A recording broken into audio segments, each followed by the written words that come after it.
If you want to turn on or turn off mobile data saver on POCO F7 Pro, then first of all we need to go to the security app.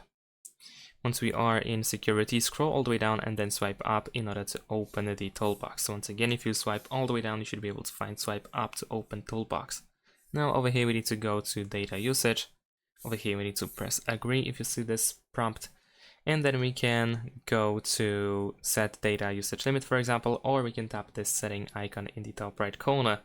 And now here you should be able to go to the, for example, data plan for your SIM card, where we can set up the limit, monthly data limit, as well as the warning level. And let's actually set up an example plan. So for the monthly data limit, we can tap over here and set it, for example, to 5 GB, let's say. And then if you go back, you should be able to, for example, enter the data usage or go to the usage warning in order to find additional options. And that's about it. Thanks for watching, leave a like and subscribe to my channel, and see you in my next videos. Bye.